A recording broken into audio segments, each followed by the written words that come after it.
Welcome to another edition of Green is Good, and today we're so honored to have with us my friend Michael Rowland. He's the Vice President and he's a financial advisor and the Senior Portfolio Manager at Morgan Stanley.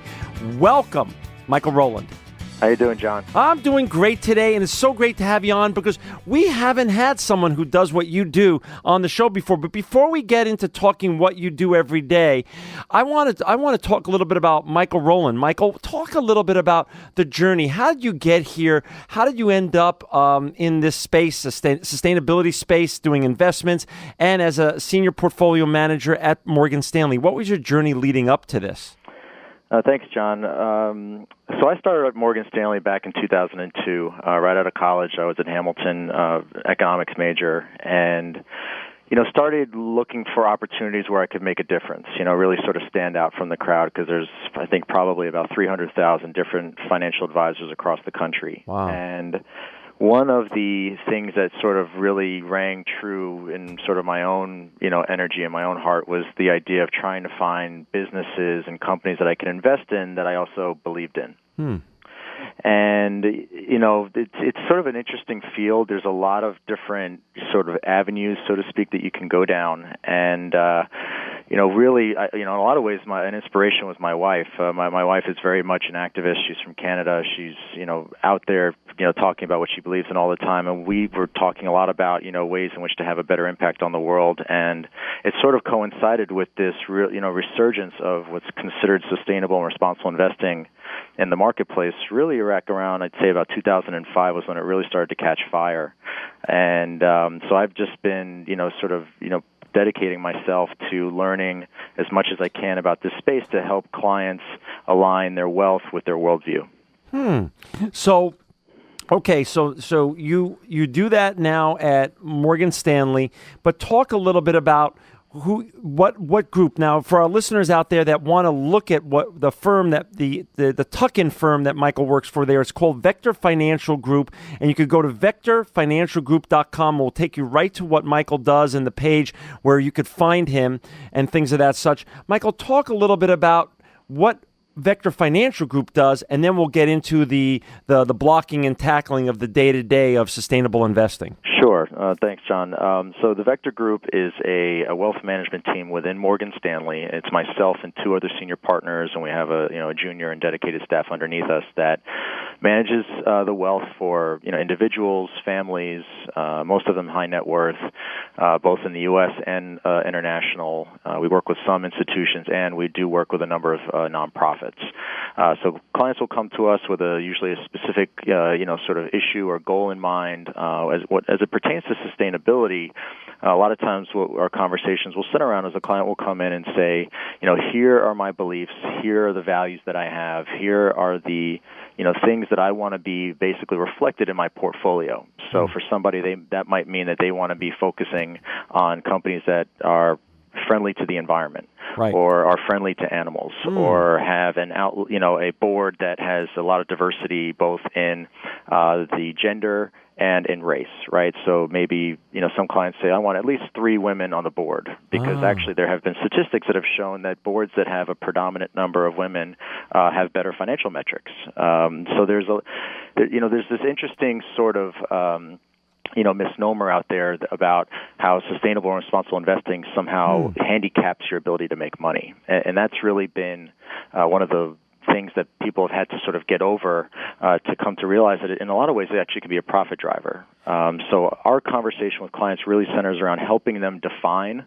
what their values are and how that can be applied to their portfolio, and then crafting an investment policy statement that actually outlines the do's and don'ts, what we're going to include, what we're going to exclude, right? So some people feel as strongly about not investing in maybe a BP or a Monsanto or certain industries like mining that, tend to have poor track records with regards to labor practices and slave labor. So, it's a really interesting conversation, and it really allows you to develop a really nice relationship and get into more about who your clients are and what's important to them, not just about making money. That is so fascinating. So let's step back and go through some of the metrics you just mentioned. First of all, there's 300,000 or so financial investors, you're saying, in financial advisors in the United States. Right. So out of that, how small is your niche? It's a great question. I would say, unfortunately, it's pretty small. Insofar as the number of advisors that are, advising clients in this space. Right.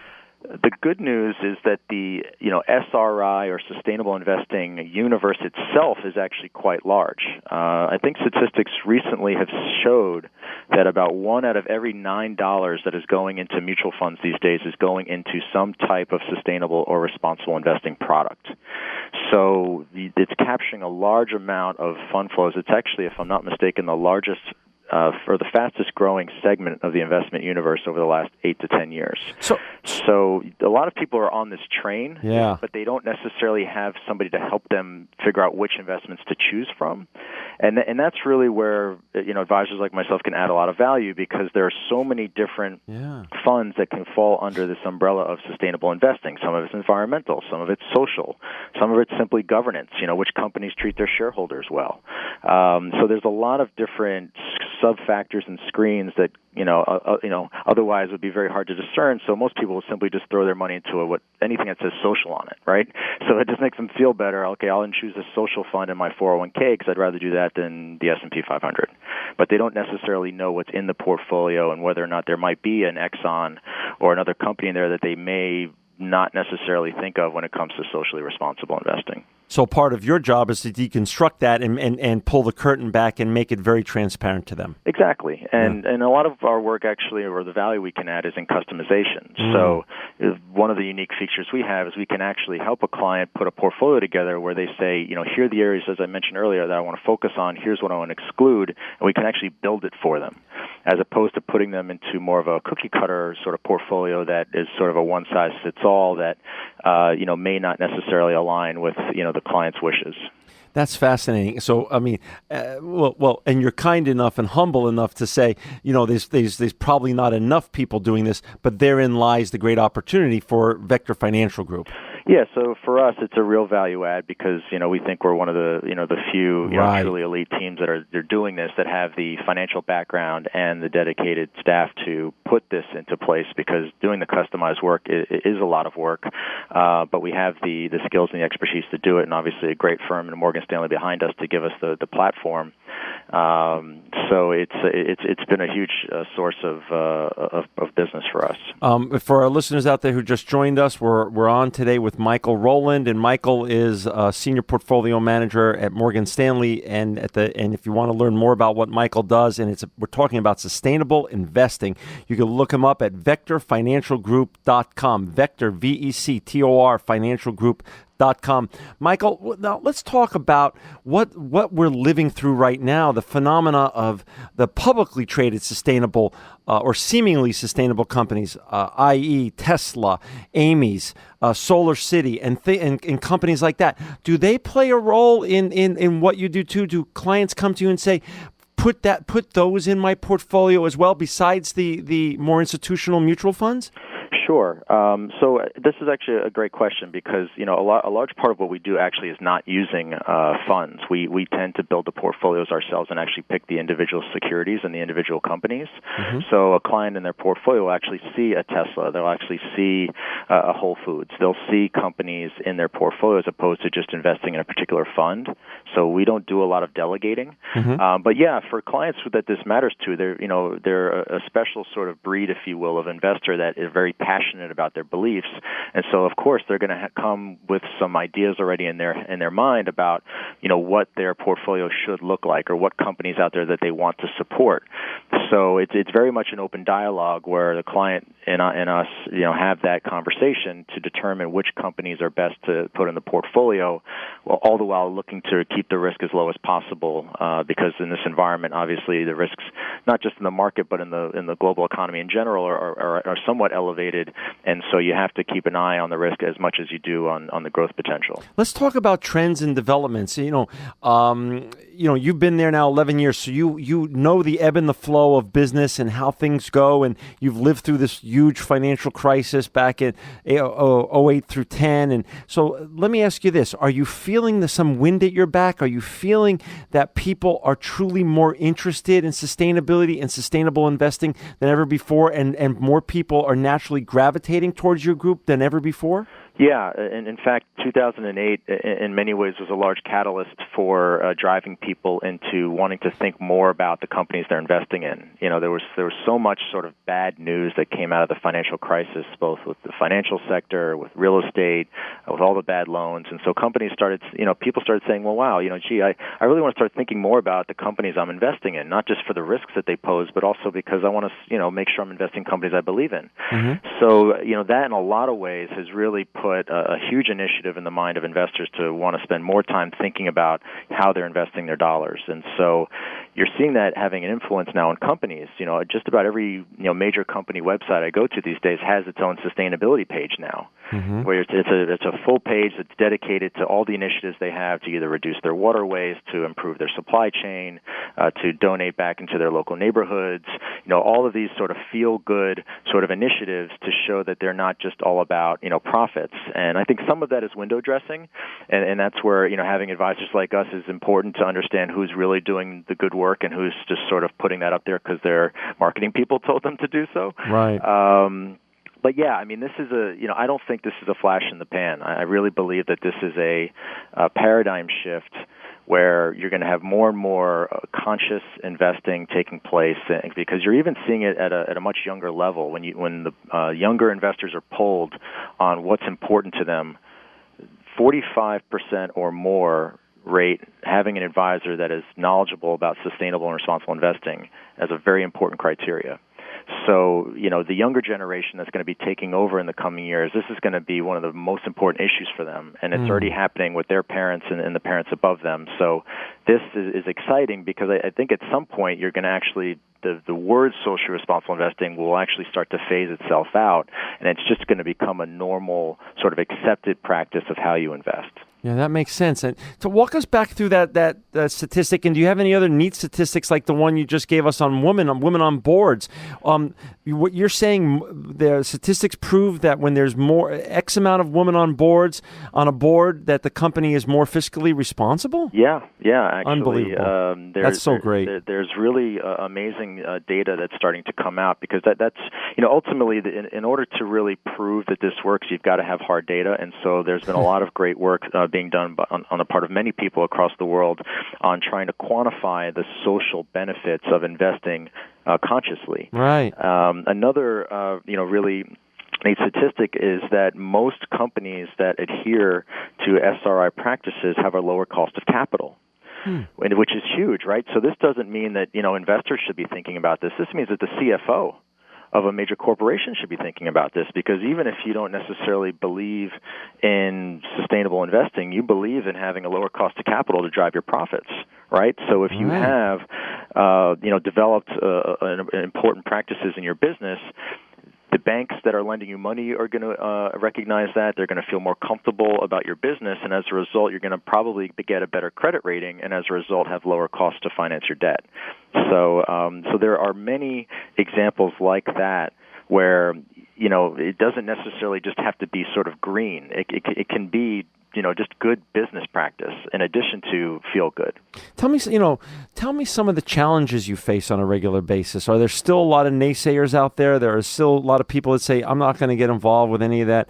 They look at you as a different type of banker, one that they downgrade immediately in their mind because all of a sudden the word social's involved, and they figure that it's just not for them. There's not enough capitalism involved, and it's too social. Right. No, that's very true. It's a good question. I would say one of the biggest challenges is just getting people to sort of buy into the idea. Many are afraid of underperformance because they think that the sort of potential universe of investments they can choose from is going to shrink meaningfully, and so that is going to somehow hinder their ability to perform well. The beautiful thing is that there's enough statistics out there now to actually show that at worst, SRI does not impact performance, so you're not going to be any worse off by implementing these screens. But there's data actually there now showing that in many ways it can actually enhance performance, actually make you more profitable, because, for example, if you had, implemented a lot of the SRI, particularly the governance screens to the financial companies before '08, you wouldn't have had a lot of those companies in your portfolio. You probably wouldn't have had BP in your portfolio in 2010 when that stock dropped, I think, by more than 2/3 after the disaster in the Gulf. A lot of, companies that score very poorly on SRI metrics, particularly mining companies, tend to have much more outside downside, meaning when things don't work out, they tend to really not work out for companies that score low. So just by avoiding those companies altogether, you have much lower likelihood of having outsized downside in some of the portfolio holdings you have. No kidding. So it can be a risk minimizer as much as it can be a profit maximizer. And do you see more companies just buying into the cultural and DNA shifts in, like you say, paradigm shifts that you can do well and do good at the same time? Yeah, 100%. You're seeing, and you're even seeing it, most importantly from the large corporations, the real multinationals like the Unilevers of the world that are out there, talking about the next 5, 10, 20 years, addressing climate change, addressing, water shortages, addressing, carbon initiatives to reduce their footprint, to improve their supply chain, and all of these things are going to ultimately lead to the bottom line, and just produce better business practices, which should in turn drive more investors to their stock, which will also help improve their performance. So it's a really beautiful sort of mix between having a positive impact on your business and having a positive impact on the world. We're down to the last 3 minutes or so, Michael, and we don't often have socially responsible bankers on our show. In fact, you're the first one. So this is a fascinating conversation. We're so thankful for your time today. Give us a little visibility on the future. Everyone wants to know, where are we going? Macro, both, in terms of socially responsible investing and the sustainability movement on an international basis, and also micro. What's going on here in the markets in the United States? Give us your view on that. So, I think one of the important things that's going to be transpiring in the future is where you're going to see the government coming more into play, assigning more policies to support green initiatives, because this has to be a marriage between the corporate sector and the governmental sector to work together on, pro-growth policies that are also taking into consideration the environment. So whether it's, you've seen subsidies for the solar industry, whether it's, certain limitations on the amount of greenhouse gases that you can emit that's driving more corporations to solar. Strangely enough, I think Walmart is actually the largest solar panel company, or at least using the solar panels in the country. So a lot of companies are, using the government, incentives to put these things into place, which will ultimately help drive costs down and make these businesses more sustainable. So I think seeing more involvement at the governmental level is going to be huge. Mm-hmm. And on top of it, I think you're just going to see more and more investors demanding from their advisors like us that this be part of the conversation. And that in and of itself is going to drive change, because if you're seeing, I think Harvard had a big campaign to divest from their fossil fuels in the endowment. There have been a number of other major colleges and institutions across the country and pensions that have been divesting from certain industries that they see as having a risk in the portfolio, both socially and economically. So as more and more money shifts away from what is perceived to be problematic and shifted towards companies that are looked at as sort of being more part of the solution, that's going to have a fundamental shift on the way companies are, basically driving their business plans, and will ultimately have a better impact on the environment in our society.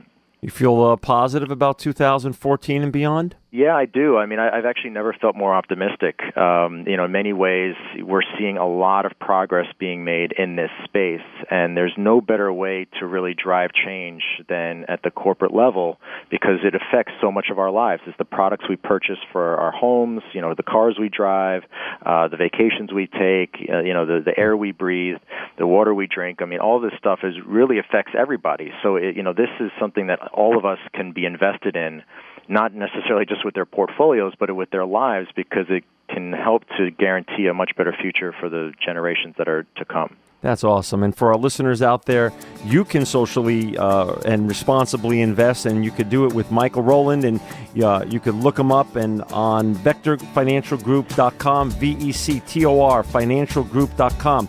Michael Rowland, you're an inspiring conscious capitalist and truly living proof that green is good. Thank you, John.